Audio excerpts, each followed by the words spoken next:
வழிநடத்தும் தெய்வமே, சிலுவையில் நீர் சிந்தின ரத்தம் என் பாவத்தை கழுவியது. உம் அன்பு அளவில்லாதது என் உயிரை மாற்றியது. நான் விழுந்தாலும் எழுப்புவாய், நான் அழுதாலும் ஆறுதலாவாய். என் வாழ்க்கை முழுவதும் என் இயேசுவே, நீயே என் ராஜா, நீயே என் ரட்சகர். அடுத்து சிலுவை அன்பு. கல்வாரியில் நீர் நின்றாய், காயங்களோடு துன்புற்றாய், என் பாவத்தின் பாதத்தை தோளில் சுமந்தாய். முள்ளு கிரீடம் சூட்டினார்கள், கைகள் கால்கள் ஆணி அடித்தார்கள். அதனால் உன் அன்பு மட்டும் உலகத்தை மீட்டது. சிலுவை அன்பு சொல்ல முடியாதது, இயேசு அன்பு அளவிட முடியாதது. அப்புறம் இயேசு நம்மளுடைய நண்பர். இயேசு நம்மளுடைய நண்பர், நல்ல நண்பர். அதுக்கு ஒரு அடையாளமா வச்சிருக்காங்க. என் தனிமையில் துணையாக வந்தாய், என் துயரத்தில் ஆறுதலாய் இருந்தாய். உலகம் என்னை விட்டாலும் என்னை விடாத நண்பன் நீர். என் கண்ணீரை துடைப்பவர் நீர், என் வாழ்வை மாற்றுபவர் நீர். என் இதயத்தில் வாழும் என் இனிய இயேசு நீரே. நீரே என் ரட்சகன், நீரே என் நண்பன். ஆண்டவருக்கே மகிழ்ந்தார். ஆதாமை பார்த்து அவன் தனிமையா இருப்பது நல்லதில்லை என்று சொன்ன தேவன், எல்லா பக்கமும் நல்லது நல்லதுன்னு கண்ட கர்த்தர் ஆதாமை பார்க்கும்போது நல்லதல்ல, ஏன்னா அங்க ஏவாள் இல்லை. அப்ப பெண்கள் படைக்கப்பட்ட நோக்கம் என்ன? நல்லதுக்காக நம்ம படைக்கப்பட்டவர்கள், நன்மைக்காக படைக்கப்பட்டவர்கள். அப்படிப்பட்ட பெண்களை பற்றி சொல்கிறேன். புரியாதவர்கள் புரிந்து கொள்ளுங்கள், தெரியாதவர்கள் தெரிந்து கொள்ளுங்கள்.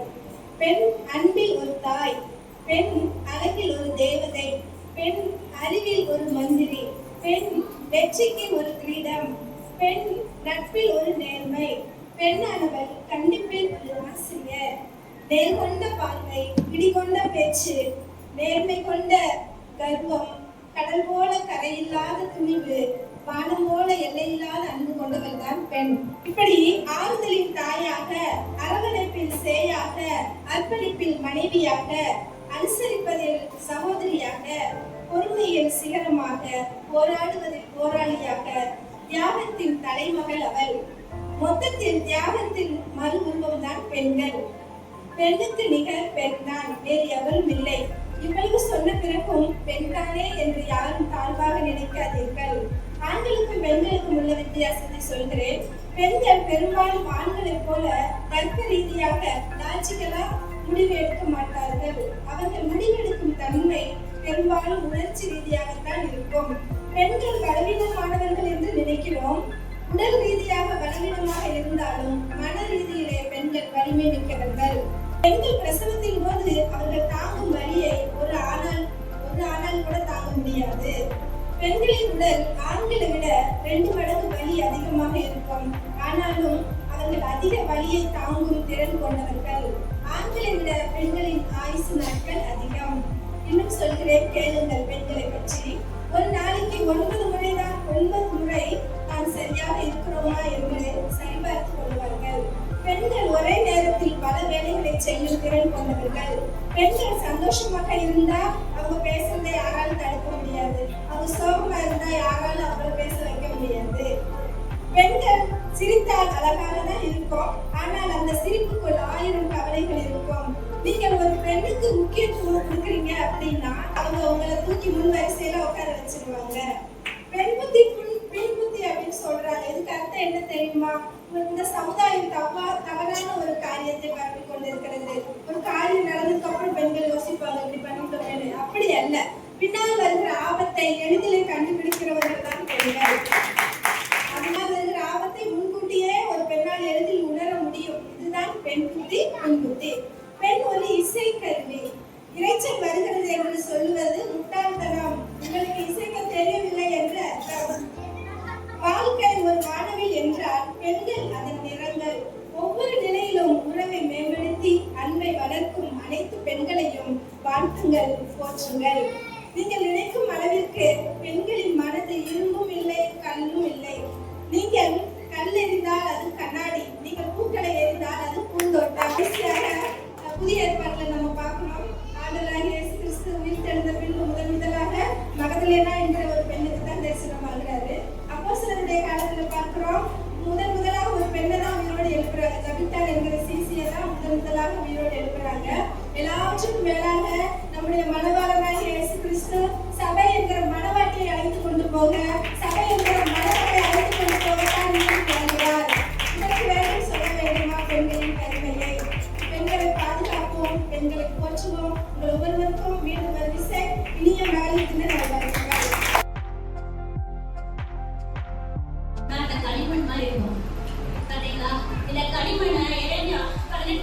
இருக்கு. ஆண்டவருடைய தேவனுடைய கையில நான் எப்படிப்பட்டவங்களா இருக்கிறோம்? ஒரு களிமண்ணா இருக்கிறோம். அந்த களிமண் எப்படிப்பட்டதா இருக்கும்னா யாருமே விரும்பப்படத்தக்கதாக அது விரிக்கப்படும் போது அதை பார்க்கும்போது நான் என்ன செய்வாங்க, ஐயோ அந்த களிமண்ணா இதை வந்து நம்ம என்ன செய்வோம், காலில் லைட்டா பட்டா நம்ம என்ன செஞ்சுருவோம், அதை அனுபவப்பா அதை வந்து நம்ம கழுவி அங்கே சுத்தம் பண்ணுவோம், சீப் தூக்கிடுவோம். முதல்ல அந்த களிமண்ணை பார்க்கவே இதை போய் மிதிக்கவா அப்படின்னு சொல்லிட்டு நம்ம என்ன செஞ்சுவோம், ஓரமா விலகி போவோம். ஆனா ஆண்டவர் வந்து அந்த களிமண்ணை எடுத்துதான் அந்த கையில வச்சு அழகா நல்ல ஒரு பாத்திரமாக நல்ல ஒரு உருவாக்கி நம்மள ஒரு அலங்காரமான கிரீடமாக அழகான அவருடைய பிள்ளைகளாக கர்த்தர் என்ன செய்யறாரு, மாற்றுவாரு. நம்ம ஆண்டவருடைய வருகையில நம்ம போகும்போது ஆண்டவர் நமக்காக நியமிச்சு வச்சிருக்கிறது என்ன தெரியுமா, இந்த கிரீடம் தான். அவர் எப்ப நம்ம மனவாட்டி நம்மளை தேடி வருவா அப்படின்னு சொல்லி நம்ம எதிர்நோக்கி காத்திருக்கும் போது எப்படிப்பட்டவங்களா இருக்கணும், எதிர்கொண்டு போகும்போது ஜீவ கிரீடத்தை வாங்குகிறவர்களாக, அதுக்கு தகுதியுள்ள ஒரு பாத்திரங்களாக அந்த கிரீடம் மட்டுமா நம்ம வாழ்க்கையில தருவாங்க. அது மட்டும் இல்ல, அதுக்குள்ள ஒரு முத்துக்களை அதிகமான முத்துக்களை வச்சு ஆண்டவர் என்ன செய்வாரு, நம்மள அழகா ஒரு மனவாட்டியாக அவருடைய கையில் ஒரு அலங்காரமான கிரீடமாக கர்த்தர் மாற்றுவார். இரண்டாவது ஆண்டவர் சொல்றாரு, உன்னை நான் முத்திரை மோதிரமாக தெரிந்து கொண்டேன் என்று சொல்றாரு. நம்மளை எப்படிப்பட்டவங்களா தெரிந்து கொண்டிருக்காரா, முத்திரை மோதிரமாக. முத்திரை மோதிரம் வந்து ஈஸியாங்க, அது வந்து ரொம்ப ஒரு அதிகாரம் கூடியது. அந்த மோதிரம் இல்லைன்னா அந்த காலத்துல ராஜாக்கள் வந்து அந்த மோதிரம் இல்லைன்னா ஒண்ணுமே செய்யல, அதுலதான் சைன் பண்ணுவாங்க. அதே மாதிரி இந்த மோதிரம் வேற ஒண்ணு குறிக்கும், என்ன தெரியுமா, நிச்சயம் பண்றதை குறிக்கும். ஆண்டவர் வந்து நம்ம ஒவ்வொரு வரையும் என்ன செஞ்சிருக்காரு, நிச்சயம் பண்ணி வச்சிருக்காரு. நம்ம ஆண்டவருக்கு சொந்தமானவங்க, நம்ம யாருக்கும் சொந்தமானவங்க கிடையாது. அப்ப நம்ம ஆண்டவர் மனவாட்டியாக நம்மள இப்ப நிச்சயம் பண்ணி வச்சிருக்காரு. ஆண்டவருடைய வருகையில இந்த ஜீவ கிரீடத்தை வச்சு நம்மள என்ன செஞ்சிருவாரு, பரலோக ராஜ்யத்துக்கு அழைச்சி கொண்டு போவாரு. எப்படாவது ஒரு திறவுகோலாக நம்ம வச்சிருக்காரு, இந்த திறவுகோலா வச்சிருக்காரு. இந்த திறவுகோல் எதுக்கு பயன்படும், கதவு திறக்கிறதுக்கு, அடுத்து பூட்டுறதுக்கு. ரெண்டாவது நம்ம பீரோட்ல பத்திரமா பொருட்களை வச்சிருக்கும் போது பூட்டி நம்ம சாவியை வச்சிருக்கோங்க. சாவி நம்ம கையில இல்லைன்னா அந்த பூட்டிக்கு நிலைமை என்ன ஆகும், அந்த பூட்டை ரொம்ப உடைச்சி அதை நெளிச்சு அந்த கதவை உடைச்சி அதை என்ன செய்வாங்க, ஒண்ணு இல்லாம ஆக்கிடுவாங்க. ஆனா அந்த திறவுகோலாகிய இந்த சாவி நம்ம கையில இல்லைன்னா, இந்த சாவி என்ன தெரியுமா, ஜெபம், வேத வாசிப்பு. நம்ம ஜெபிக்கணும், வேதத்தை வாசிக்கணும். நம்ம ஜெபிக்கும் போது நம்ம வேதத்தினுடைய வார்த்தைகளை சொல்லி சொல்லி சொல்லி அநேக ஆசீர்வாதங்களை நம்ம என்ன செய்ய முடியும், திறக்க முடியும். நம்மளால சுதந்திரிக்க முடியும், அநேக ஆசீர்வாதங்களை பெற்றுக்கொள்ள முடியும். இப்படி இந்த 3 பொருள் பைபிள்ல போட்டிருந்துச்சு. இந்த 3 பொருள் மாதிரி நம்மள ஆண்டவர் ஒரு பெண்ணை நம்ம என்ன செஞ்சிருக்காரு, ஒரு அலங்காரமான கிரீடமாக அதிகாரம் உள்ளவராக. அடுத்து நம்மளால திறக்க முடியாதது ஒண்ணுமே கிடையாது.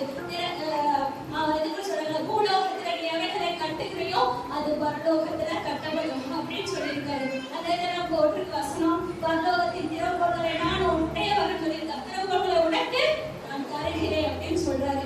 அப்படிப்பட்டவங்களாக நம்ம திறவுகோல்களாக இருக்கணும். ரெண்டாவது நம்ம களிமண்ணா இருந்த நம்மள ஆண்டவர் ஒரு அலங்காரமான கிரீடமாக வச்சிருக்காரு. மூணாவது ஒரு முத்திர மோதிரமாக வச்சிருக்காரு.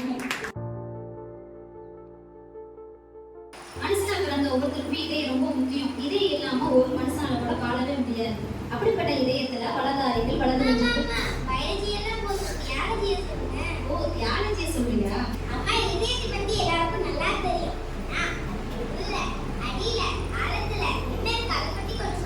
பாதாளத்தை அடையவே ஆண்டவருக்கு நல்லா தெரியுமே, உங்க இதயத்தை பத்தி தெரியாதா என்ன? வெளிய குகையும் பொண்ணு புடமும் சோதிக்குமோ, இதயங்களை சோதிக்கிறவரோ கர்த்தர். மனுஷன் பாக்குறது வெளியே, ஆனா ஆண்டவர் பாக்குறது உள்ள. எல்லா மனுஷருக்கும் இதே இருக்கு, ஆனா மகா கேடு மகா திருக்கு. அதாங்க டிசிப்புள்ள டிஸ்பிரேட் சிக்கு. இது தெரியாதவன் சரியான வாக்கு. 2ஆம் அதிகாரத்துல தான் படைச்சாரு. திருட்டு பேருங்க 6ஆம் அதிகாரத்துல கெட்ட பேர் வாங்கிட்டானுங்க.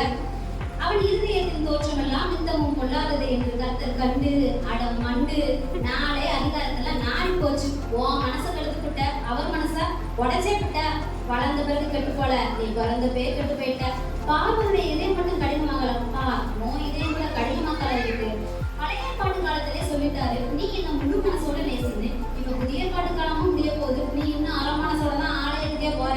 விபச்சார வேசித்தன கொலை பாதகம், திருட்டு பொருளாசை, கபடு சாதகம், துஷ்டத்தன தூசணம், காம விகாரம், பெருமை மதிகேடு, ஆகமொத்த விவகாரம், இதெல்லாம் நம்ம மனசுல இருந்து தான் வருது. இதுதான் ஆண்டவருக்கு வேதனையை தருது. என்ன பண்றது? ஆண்டவர்கிட்ட உங்க இதயத்தை கொடுத்துருங்க.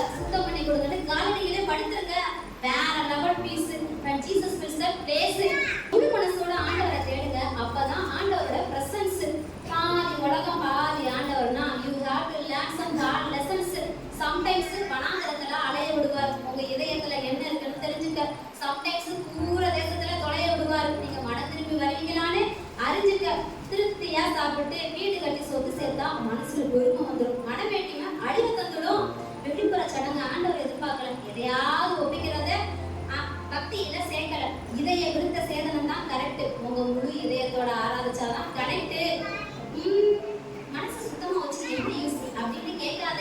கேட்டவே ஜாலியா இருக்கு, பொறாமையா பார்க்காத. அவனுக்கு கொஞ்ச நாள்ல அயர்வு, உன் நல்ல மனசுக்கு நிரந்தரமா உயர்வு.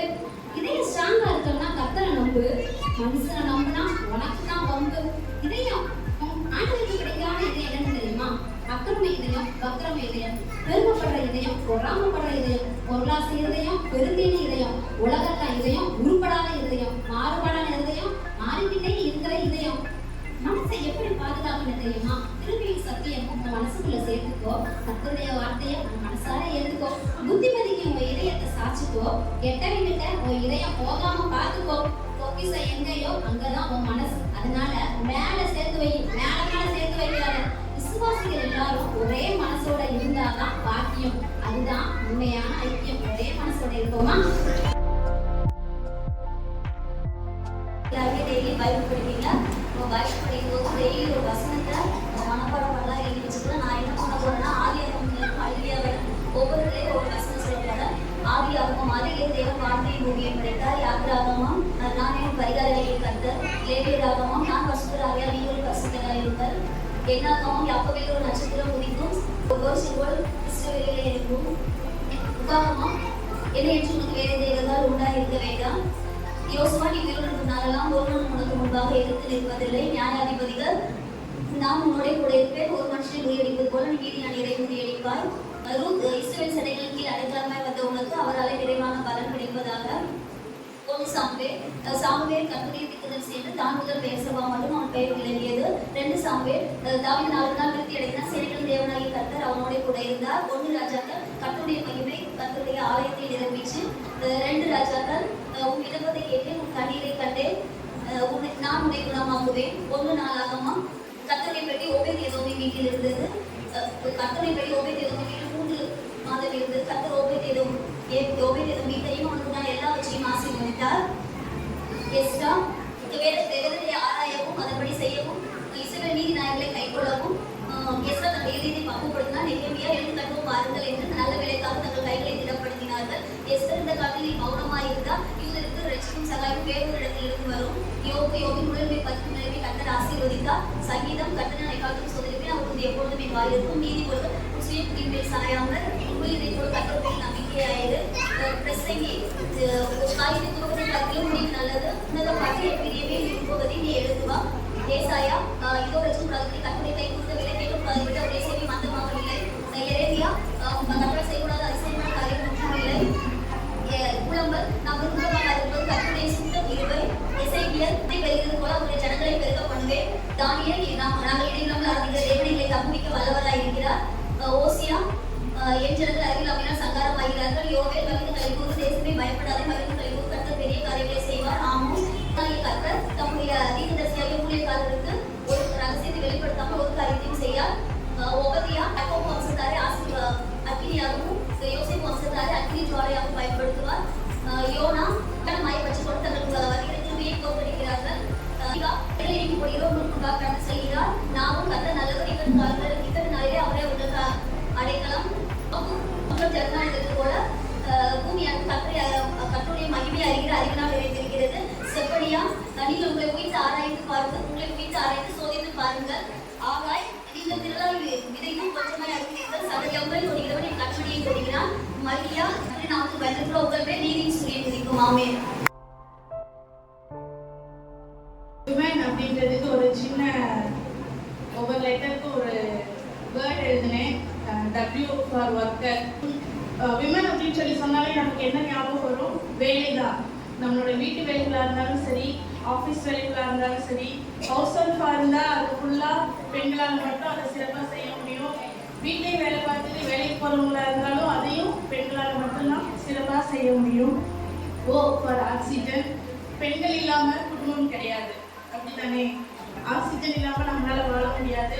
பெண்கள் இல்லாத நிறைய குடும்பங்களை நம்ம பார்த்துருக்கோம். அந்த குடும்பத்தில் எந்த விதமான போராட்டங்கள் எப்படின்னு சொல்லிட்டு நம்ம பார்த்துருக்கோம். நெக்ஸ்ட் வந்து W ஃபார் மைண்ட் ப்ளோயிங். ஒரு பெண்ணு வந்து ஒரு இடத்துல இருந்து இன்னொரு இடத்துக்கு வேரோடு குடுங்கி நட்டலாங்கன்னு சொல்லி சொல்லலாம். அதை வந்து அப்படியே முழு மனசை அக்செப்ட் பண்ணிக்கிறது பெண்களால் மட்டும்தான் முடியும். அவங்களுக்கு வந்து ஒரு திருமதி அப்படின்னு சொல்லி அவங்களுக்கு ஒரு பட்டம் கிடைச்சதும் அப்படியே அந்த குடும்பத்துக்கு முழுவதுமாக தன்னை வந்து அர்ப்பணிச்சுடுவாங்க. அது மட்டும் இல்லாமல் E ஃபார் எக்ஸலன்ட் அர்ப்பணிக்கிறது மட்டும் இல்லை, அந்த குடும்பத்துக்காக அவங்க செய்கிற ஒவ்வொரு காரியங்களும் ரொம்ப அற்புதமாக இருக்கும். N ஃபார் மியூச்சியன். வீட்டில் 5 பேர் இருந்தாங்கன்னா 5 பேருக்கு ஒரே மாதிரியான உணவு பிடிக்கவே பிடிக்காது. அது ஏன்னு தெரியல. ஏன்னா அந்த அம்மா தான் 3 பிள்ளைங்களையும் வளர்த்துருப்பாங்க, 3-4 பிள்ளைங்களையும். ஆனால் 4 பிள்ளைங்களுக்கும் முட்டைனா ஒருத்தருக்கு அவிச்சு கொடுக்கணும், ஒருத்தருக்கு ஆம்லேட் போடணும், ஒருத்தருக்கு ஆஃபாயில் போடணும். அது எல்லாத்தையும் அருமையாக செஞ்சு அவங்களுக்கு இன்னைக்கு பாஸ்டர்மா கேட்கும்போது நிறைய பேர் யோசிச்சாங்க, அம்மாவுக்கு என்ன பிடிக்கும்னு சொல்லி. பிள்ளைகளுக்கு இல்லை, தங்களுக்கு கூட தெரியுமான்னு சொல்லிட்டு தெரியாது. ஸோ இது எல்லா வேலையும் பெண்களாக மட்டும்தான் சிறப்பாக செய்ய முடியும். ஒரு சின்ன கவிதை. பெண்ணே முன்னேறு தடைகளை தகர்த்தெறிந்து, பெண்ணே முன்னேறு தடைகளை தகர்த்தெறிந்து அனுபவி சிறு சிறு சந்தோஷங்களையும், அனுபவி சிறு சிறு சந்தோஷங்களையும், வளர்த்துக்கொள் அறிவை அனுதினமும், வளர்த்துக்கொள் அறிவை அனுதினமும். முதன்மையாயிரு அனைத்து துறைகளிலும், முதன்மையாயிரு அனைத்து துறைகளிலும். வென்றிடு மண்ணுலகை மட்டுமல்ல விண்ணுலகையும், வென்றிடு மண்ணுலகை மட்டுமல்ல விண்ணுலகையும். தினம் தினம் கொண்டாடப்பட வேண்டிய உன்னை இன்றொரு நாள் மட்டும் கொண்டாடுவதற்கு பெண்ணினமே மன்னிப்பாயாக. தினம் தினம் கொண்டாடப்பட வேண்டிய உன்னை இன்றொரு நாள் மட்டும் கொண்டாடுவதற்கு பெண்ணினமே மன்னிப்பாயாக.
தெரியுதா? இப்போ அளவு தெரியுதா?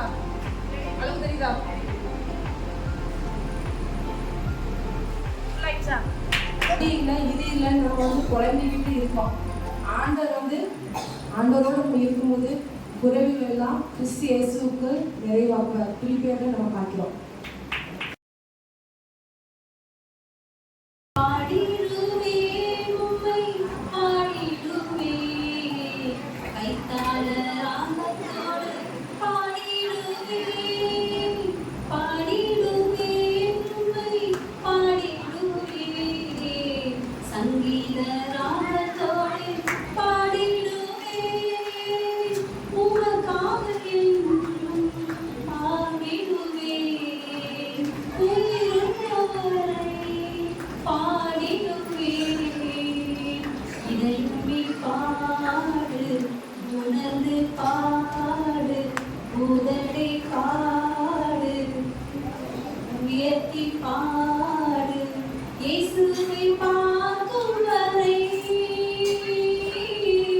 இயேசுவை ரசிக்கும் வரை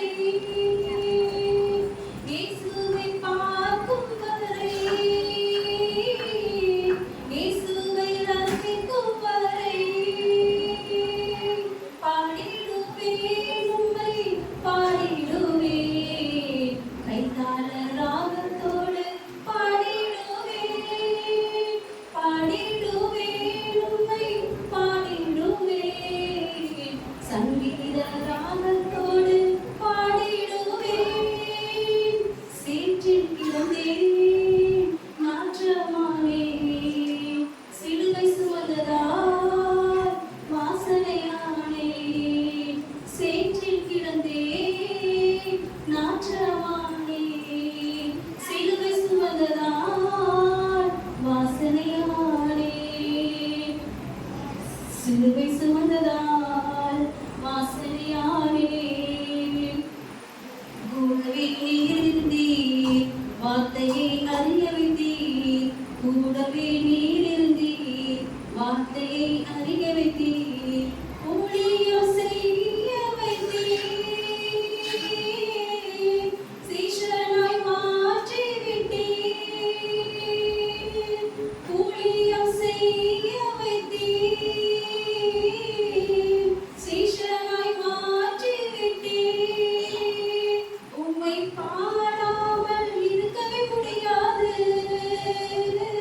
உம்மை துதிக்காமல் வாழவே முடியாது உம்மை பாடாமல் இருக்கவே முடியாது உம்மை துதிக்காமல் வாழவே முடியாது பாடிடுவேன் உம்மை பாடிடுவேன் கைத்தாள ராகத்தோடு பாடிடுவேன் பாடிடுவேன் உம்மை பாடிடுவேன் சங்கீத ராகத்தோடு பாடிடுவேன்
வரும் நீரே அல்லவா தனிமையான எனக்கு சகாய நீர் அல்லவா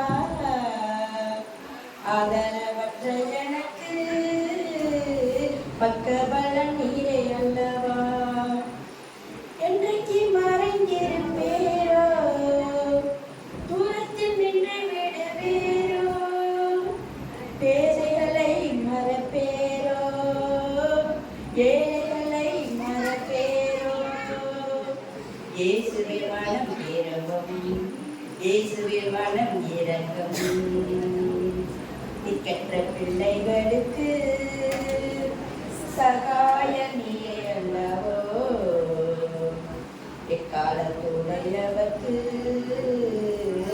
இப்பவரும் நீரே அல்லவோ திக்கற்ற பிள்ளைகளுக்கு சகாய நீர் அல்லவா எக்காலத்துடையவர்க்கு இப்பவரும் நீரே அல்லவா கர்த்தாவே எழுந்தருளும் ஐதூக்கி என்னை நிறுத்தும் கர்த்தாவே எழுந்தருளும் ஐதூக்கி என்னை நிறுத்தும் தீமைகள் என்னை சொல்லும் நேரம் தீயவர் என்னை சொல்லும் நேரம் தூயவரே ரட்சியும் என் தூயவரே ரட்சியும்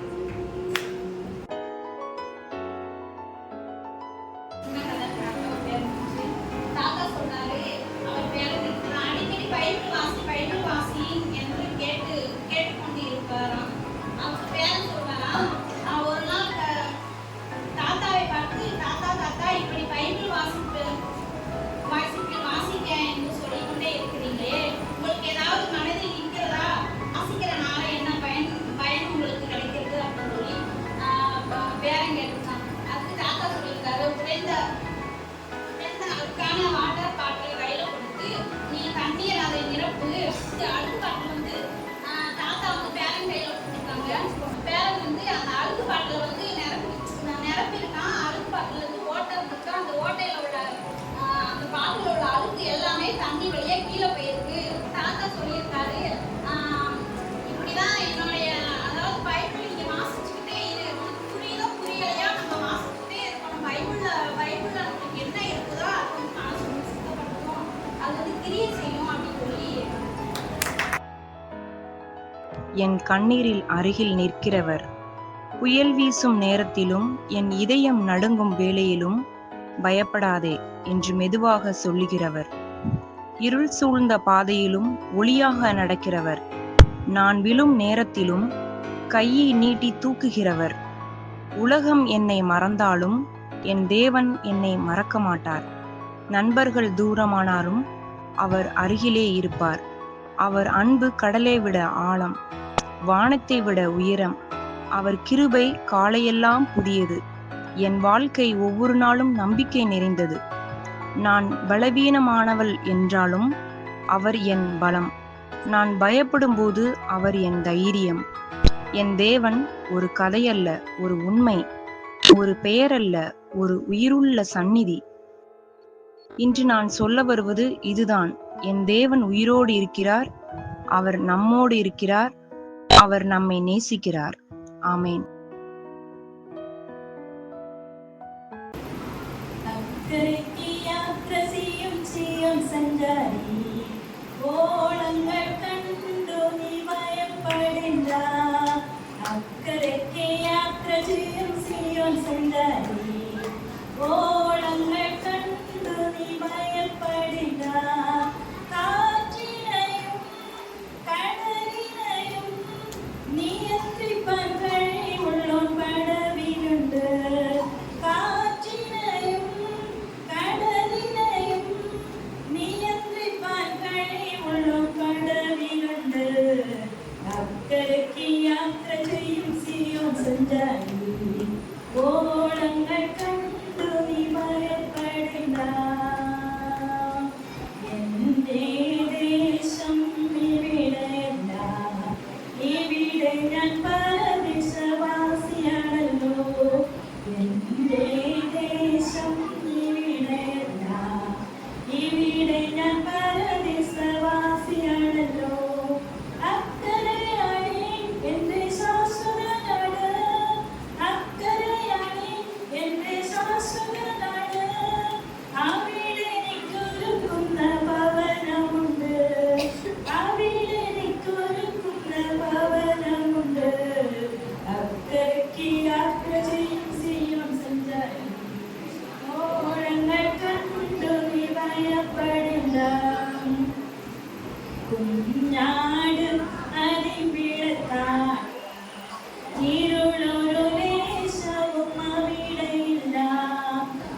போயிட்டே இருக்கு, பின்னாடி திரும்பக்கூடாது.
ஏதாச்சும் சொல்லுங்களேன், ஏதாச்சும் சீக்கிரமா. ரூத் பத்தி, ரூத் யாரு? மோவாபிய ஸ்திரீ. அப்புறம் தேவனை பற்றி கொண்டாள். அப்புறம் மனவுறுதியா இருந்தாள். அப்புறம் கீழ்ப்படிந்தாள். அப்புறம் மாமியார் வீட்டு போகல. சரி, சூப்பர். அப்புறம் போவாசுடைய மனைவியா இருந்தா. அப்புறம் ஓகே, கரெக்டா இருந்தா. சூப்பர். ரூத் பத்தி நான் என்ன சொல்லணும்னு நினைக்கிறேன் அப்படின்னா, ரூத்தோட லைஃப் பார்த்தீங்கன்னா எப்படிப்பட்ட ஒரு லைஃப் அப்படின்னா, ஹஸ்பண்ட் இல்லை, குழந்தைங்க இல்லை, ஃபைனான்ஷியலாக அதாவது பொருளாதாரத்தில் ரொம்ப தாழ்வான ஒரு நிலைமை, ஒரு பேக்ரவுண்ட் இல்லை, சப்போர்ட்டுக்கு வந்து யாருமே இல்லை. பட் ஆனால் எப்போ வந்து நகோமி கிட்ட போய் உங்க தெய்வம் தான் என்னுடைய தெய்வம் அப்படின்னு சொல்லிட்டு ஏசப்பா வந்து பற்றி கொண்டாலும் அவளோட அப்ப வந்து அவளோட லைஃப் வந்து டோட்டலா மாறிச்சு. 10 வருஷமா ஒரு ஹஸ்பண்டோட இருக்கா, குழந்தையே இல்லை. ஆனா எப்ப வந்து ஆண்டவரை வந்து பற்றி கொண்டாலும் போவாச கரம் பிடிக்கும் போது ஆண்டவர் வந்து அவளோட சந்ததியை ஆசீர்வதித்தார். அது மட்டும் இல்லாம ஒரு இடத்துல பொறுக்க போனான். அவன் வந்து வறுமை, தரித்திரம், ஹெல்ப் இல்லை, சப்போர்ட் இல்லை, பேக்ரவுண்ட் இல்லை. அந்த இடத்துல பொறுக்க போறா. எப்ப வந்து ஆண்டவரை பற்றி கொண்டாலும் அப்ப வந்து எந்த இடத்துல பொறுக்கினாலும் அந்த இடத்துல வந்து ஆண்டவர் அவளை எஜமாட்டியான்னு இருக்கிறாராம். இன்னைக்கு வந்து நம்ம லைஃப் எப்படி வேணா இருக்கலாம். நம்ம வந்து ரொம்ப பொருளாதாரத்துல குறைவுள்ளவர்களா இருக்கலாம், அம்மா சப்போர்ட் இல்லாம இருக்கலாம், நம்ம கூட நம்மளுக்கு சப்போர்ட்டா நிக்கிறதுக்கு ஒரு ஃபேமிலி பேக்ரவுண்ட் இல்லாம இருக்கலாம். ஆனா நம்ம எப்ப ஆண்டவரை பற்றி கொள்றோமோ அப்ப எப்ப அந்த ரூத் வந்து பெத்லகேம்ல காலடி எடுத்து வச்சாலோ அந்த எடுத்த அந்த நிமிஷத்துல இருந்து அவர் தலைவிதியே மாறிடுச்சு. எனக்கு ஒரு டாக்டர் சொன்னாங்க, எனக்கு பிரெக்னெண்டா நான் இருக்கும்போது அந்த டாக்டர் என்ன சொன்னாங்க அப்படின்னா, உங்களுக்கு குழந்தை பிறக்கிறது வந்து உங்க தலைவிதி அப்படின்னு சொல்லி சொன்னாங்க.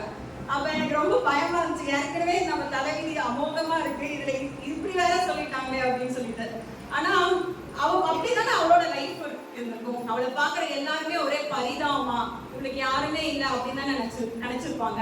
பட் ஆனா எப்ப வந்து ஆண்டவர் அவ பிடிச்சு கொண்டாலோ அவ தலை விதியவே கம்ப்ளீட்டா ஆண்டவர் வந்து மாத்திட்டாரு. எந்த இடத்துல அவ தலை குனிஞ்சிருந்தாலும் அந்த இடத்துல பூமாலை போட்டு அவ மன வாழ்க்கையை வந்து ஆண்டவர் வந்து கட்டினாங்க. இந்த ரூத்தோட லைஃப்ல இப்படி ஒரு மாற்றம் உண்டாகிறதுக்கு எது காரணம் நீங்க நினைக்கிறீங்க? தேவனை பற்றி கொண்டால். இன்னொன்னு நற்குணங்கள். இன்னொன்னு பூமியாரை பற்றி கொண்டால். சரி, ஓகே. வேற எனக்கு என்ன இதை படிக்கும் போது தோணுச்சுன்னா, ரூத்தோட லைஃப் பாருங்களேன். அதுல ஒரு வசனம் அழகா இருக்கும். என்ன அப்படின்னா, அவ நகோமியை வந்து வாழ்த்துறாங்க கூட இருக்கிறவங்க எல்லாரும். 7 குமாரரை பார்க்கிலும் அருமையான உன் மருமகள் அப்படின்னு சொல்லிட்டு. இன்னைக்கு இந்த சமுதாயத்துல ஒரு பையன் அப்படின்னு இருந்தா மட்டும்தான் அந்த குடும்பம் தலை தோங்கும் அப்படிங்கிற ஒரு யூத முறையிலும் இருக்கு, அதே மாதிரி தமிழகத்திலயும் இருக்கு. ஆனா இந்த ஒரு காரியத்தை இந்த நாள்ல மாற்றதான் ஆண்டவர் உங்களை கொண்டு வந்திருக்கிறாரு. எப்ப நீங்க ஆண்டவரை கை பிடிச்சீங்களோ அப்பயே உங்கள் மூலம் உங்க குடும்பத்தோட தலையெழுத்தை ஆண்டவர் வந்து மாற்றுகிற ஒரு தேவனா இருக்கிறார். 6 குமாரரை பார்க்கிலும் அருமையான ஒரு மருமகள். இந்த வார்த்தை தான் நான் படிக்கும்போது நான் என்ன எடுத்துக்கொண்டேன் அப்படின்னா, எங்க அம்மா வந்து கடைசியா ஒரு குழந்தை பிறக்கும் போது அது பொன் குழந்தை.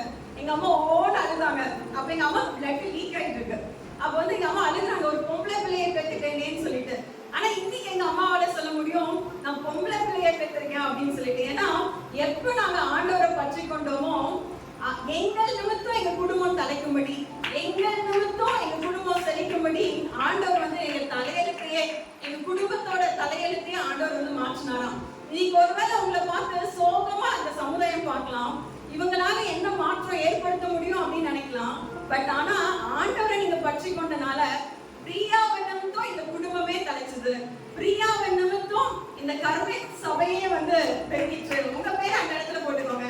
எந்த இடத்துல நீங்க ரொம்ப ரொம்ப தாழ்வா நான் இருக்கேன், என்னால ஒண்ணுமே பண்ண முடியல அப்படின்னு நீங்க நினைக்கிறீங்களோ, இந்த ரூத் லைஃப்லயும் அப்படிதான். அவளால ஒண்ணுமே பண்ண முடியல, எதுவும் பண்ண முடியாது. அவ பெத்லகேமுக்கு ஒரு புது ஊருக்கு வந்திருக்கா. என்னோட டைம் முடிஞ்சிச்சு. புது ஊருக்கு வந்திருக்கா. பட் ஆனா அவ என்ன சொல்ல அப்படின்னா, நகோமி கிட்ட எனக்கு இது புது ஊரு, எனக்கு இங்க யாருமே தெரியாது, நீங்க போய் கதிர் பொறுக்கிட்டு வாங்க அப்படின்னு சொல்ல. அவ என்ன பண்றான்னா, she take the responsibility. நான் போய் பொறுக்கிட்டு வரேன், நான் போய் கதிரை எடுத்துட்டு வரேன், உங்களுக்கும் நான் சேர்த்து எடுத்துட்டு வரேன் அப்படின்னு சொல்லிட்டு ரெஸ்பான்சிபிலிட்டி எடுத்து, அது என்ன சொல்லுவாங்க, ரெஸ்பான்சிபிலிட்டிக்கு தமிழ்ல பொறுப்பெடுத்து அவ அந்த குடும்பத்தை வந்து வழி நடத்தினாலாம்.